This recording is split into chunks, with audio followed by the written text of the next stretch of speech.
যার পানে গোবিন্দ একবার নয়ন দেয় সে কখনো বা কেউ যদি আমার গোবিন্দের বদনে নয়ন দেয় আর কি নয়ন ফেরাতে পারে বলো তো? আর গোবিন্দ যার বদনে নয়ন দেয় তাকে একেবারে মোহিত করে দেয়।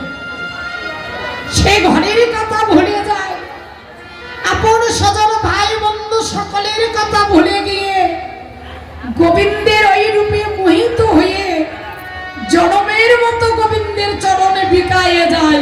নিতাই হরি হরি হরি হরি নয়ন পানের ভারে যেই পড়েছে একমাত্র সেই জানি ও ললিতায় অভিশাখা।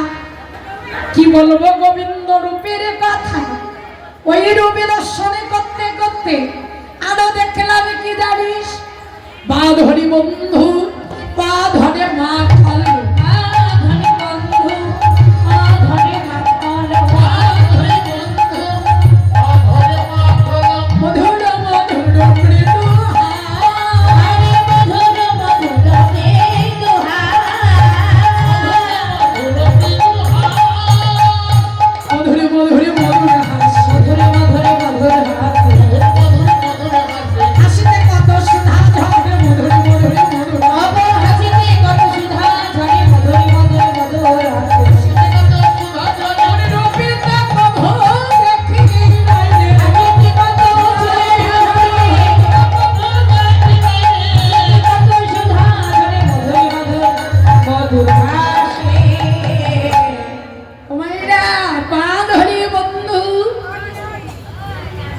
বাঁধনি ভুল দেখেছো?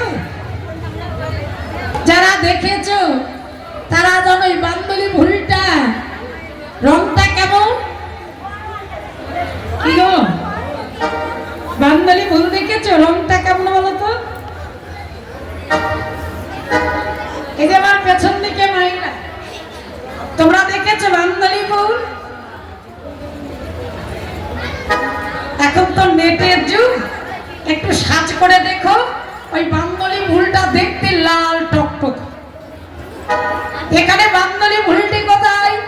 এই যে গোবিন্দের অধর ঠোঁটটি এত সুন্দর লাল টকটক টকটক টকটক করছে, দেখে মনে হচ্ছে বান্দলি ফুল ফুটে আছে। মধুর মধুর মৃদু হাস, আমার গোবিন্দ মোহন মুরলীতে গান গায় আর কি মধুর মধুর মধুর বদন হতে যেন ওই হাসির সঙ্গে সুধা ঝরে পড়ছে। কিন্তু হাসিটা আমাদের কখন আসে? ভাইরা কোন যদি হাসির কথা শুনতে পাই, কেউ বলছে কথাটা এমনই হাসি শুনলে পরে আমাদের হাসি এসে যায়। লোকে আগে কথা বলে বলার পরে হাসে, লোকে আগে কথা বলে বলার পরে হাসে। আমার বন্ধু বলিবার আগে মধুর মধুর হাস, মৃদু হাস, মৃদু হাস।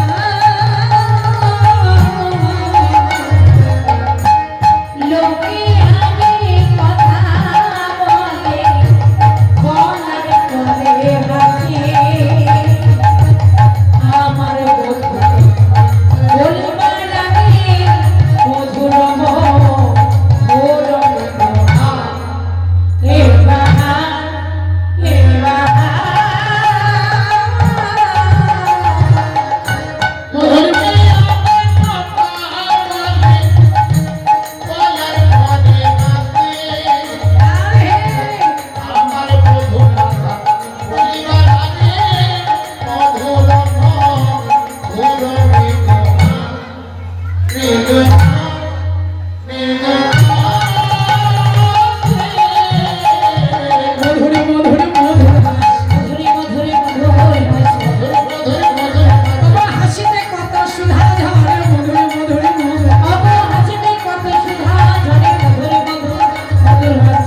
দুই পা পেছনে সরে গেল। দুই পা পেছনে সরে গিয়ে আবার আমি ফিরে চাইলাম। ফিরে চাইতে দেখলাম কি,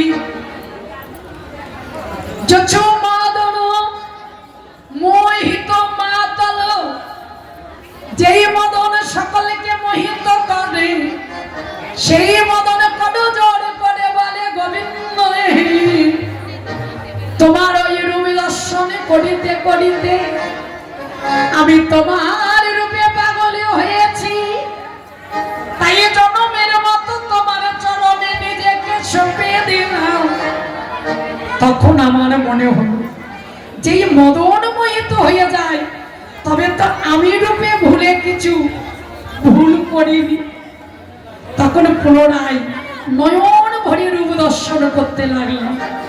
আমি দেখে এলাম তাদের সই, দেখে এলাম তাদের, দেখে এলাম তাদের সই, আমি দেখে এলাম তাদের সই, দেখে এলাম তাদের,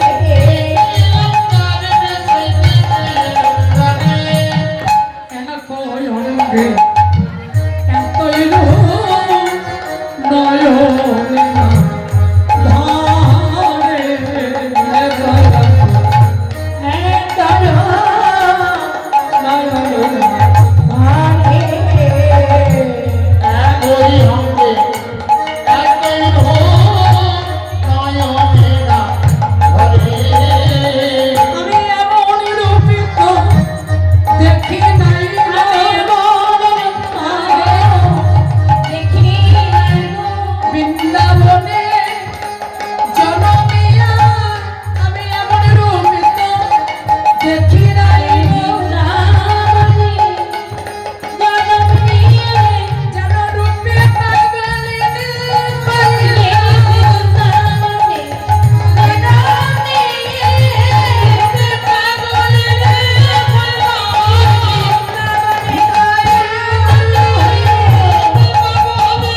বেঁধেছে বিনোদ চূড়া নবগুঞ্জারি, আমি বেঁধেছি বিনোদ চূড়া নবগুঞ্জারিয়া,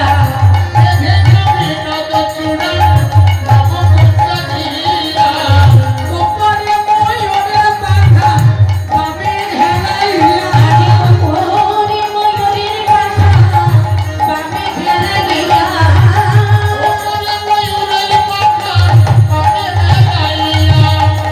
কালিয়া ভাদরে খালি চন্দনেতে মাখা,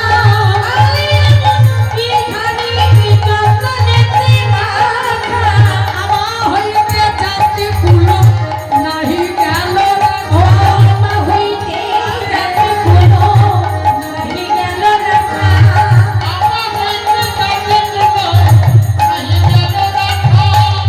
একে একে সবই গেল,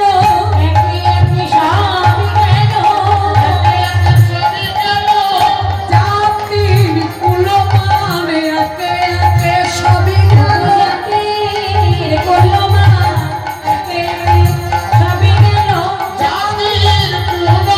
বলিতে কিছুই রইল না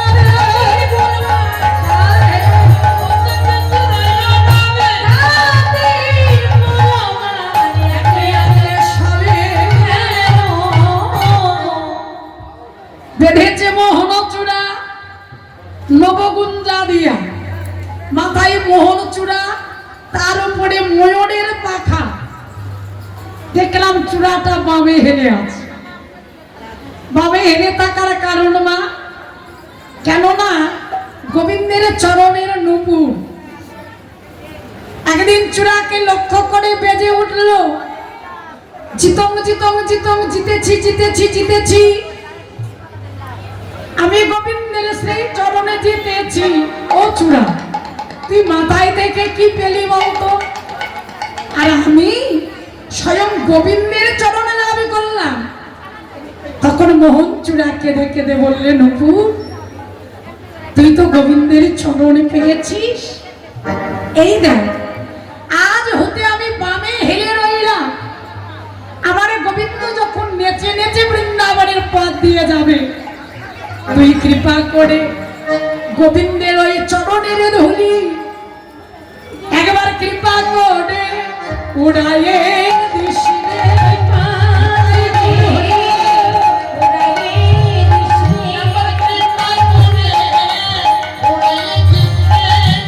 চরণ ধুলি পেলে ধন্য হব, কৃপা করে উড়াইয়ে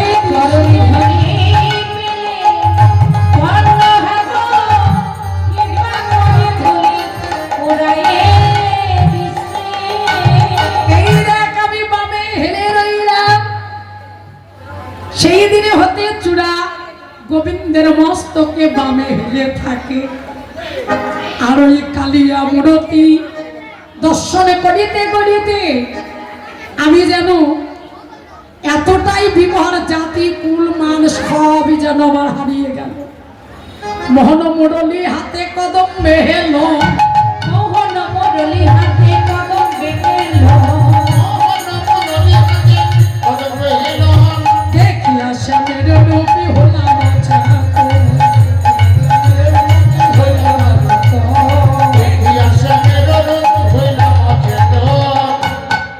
ত্রিভঙ্গ বঙ্গমঠাবে দাঁড়িয়ে আছে। ওই রূপী দর্শনে করতে করতে আমি যেন অচৈতন্য হয়ে পড়লাম। ললিতারে ওই রূপের কথা কি বলবো তোদের কাছে। ওই রূপে এতটাই আমি মোহিত হয়ে গেছি, আমার আর কিছু ভালো লাগে না। আমার এখন মনে হয় কি জানিস, আমি যদি যমুনায় জল ভরতে না যেতাম তবে হয়তো আমার এই দশা হতো। বাবা সময় আর বেশিক্ষণ নেই। পরবর্তী রাসলীলা রূপের পথ যদি সারাটা রাত্রি ধরে গাওয়া যায় শেষ করা যাবে না। হ্যাঁ, একটা আমি ছোট্ট করে অনুরাগের পদ গাইব, কেন অনুরাগ না হলে অভিসার হয় না। পরবর্তী যেহেতু রাসলীলা আছে, রাধারানীর রূপের কথা বলিতে বলিতে রাধারানীর অন্তরে এলো অনুরাগ। অনুরাগিনী হয়ে বলছে, ললিতা রে আমি যেই রূপে এমন মোহিত হয়েছি, আজ যে নতুন করে মোহিত হয়েছি তা তো নয়। সখরে অলপবা ও সে মন সখী শ্যামল সে জগ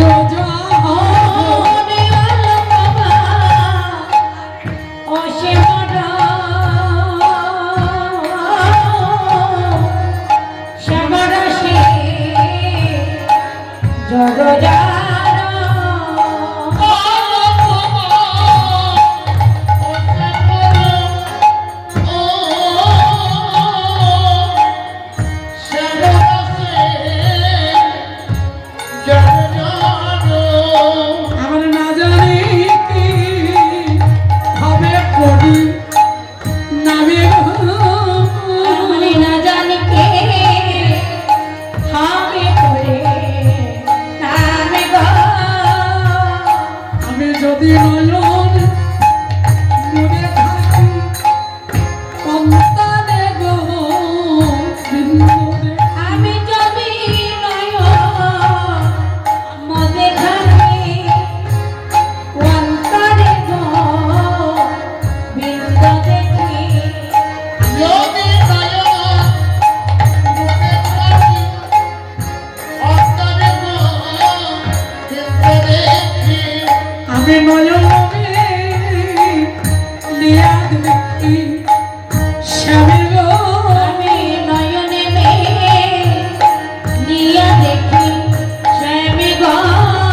দেখি, নয়নে মেলে যেদিকে চাই আমার গোবিন্দের চাঁদ বদন দেখতে পাই। তখন আমি ভাবি আমি এই স্থান ত্যাগ করে চলে যাব। যদি চলে যাই পথে স্বামী যাই মোর সাথে, যদি চলি যাই পথে আমি যাইব সাথে সাথে। চরণ চরণ ঠেকাইয়া আহারে চরণ চরণ ঠেকাইয়া আরে চরণ চরণ রবেতে ভিড়ায় আখি কেহ তো নাই সঙ্গে দেখি,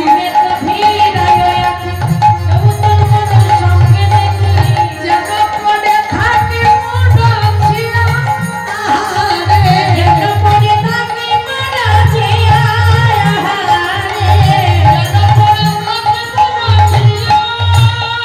কহিলাম তোদের আগে দাগা পাইলাম শ্যাম দাগে, এছাড়াও জীবনে কি বাদাই। গোবিন্দের প্রেমে যখন আমার এই দশা, আমি এই ঘরে আর থাকবো না। এই মায়ারি ঘর ত্যাগ করে চলে যাব। ওরা রে কোথায় যাবি তুই, কি করবি? যোগিনী হইয়া যাব শ্রবণে কোন দলনে,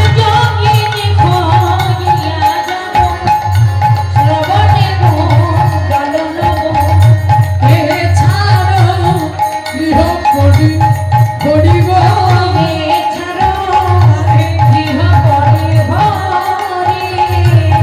দিল তুলসী দিয়া সবার প্রাণে পড়িলহি।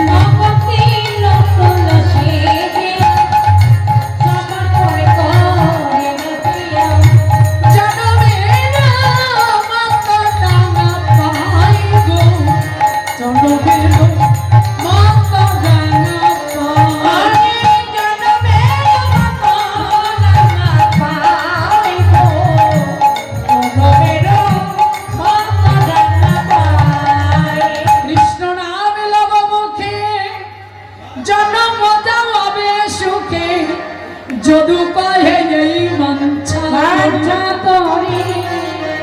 সখীদের কাছে অনুরাগিনী হয়ে রাধারানী কৃষ্ণ রূপের কথা বলিতে আছে। সখী সঙ্গে রূপের কথা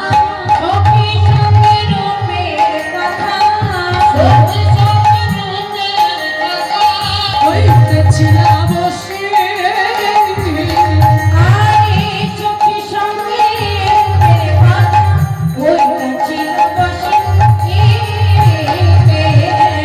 হেন কালে বৃন্দাবন বৃন্দাবন বাজলো শ্যামের বাঁশি।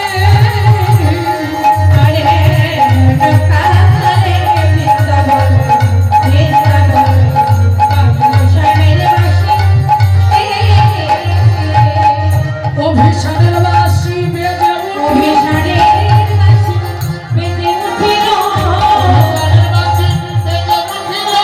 জয় রাধে শ্রী রাধে বলে, অভিসারের বাঁশি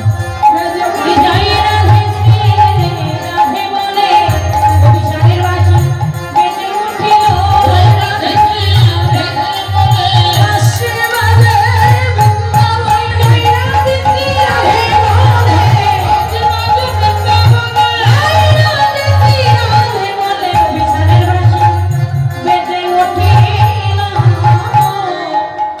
বৃন্দাবনে জয় রাধে বলে যেমনি বৃন্দাবনে বাঁশি বেজে উঠেছে। রাধারানী উন্মাদিনী হয়ে বললে সখীরে আমি কৃষ্ণ দর্শনে যাব, আমি কৃষ্ণ দর্শনে যাব। তাড়াতাড়ি করে মা রাধারানী বেশভূষা করছে, আর আমি সাজে বাঁশি বাজে না পড়িল বলি গো না পড়িল না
কোটি তটে হারিব রাধারি কোটি তটে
দেখতে কেমন লাগছে বলো তো?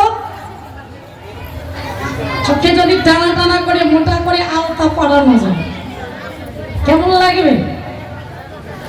কেউ বলবে না, আমি বলছি। কেমন লাগবে? রাক্ষসীর মতো লাগবে। বাবা দেখেছো, চোখে যদি মোটা করে আলতা পরানো যায় আর অন্ধকারের মাঝে যদি দাঁড়িয়ে থাকে ভয় পাবে না?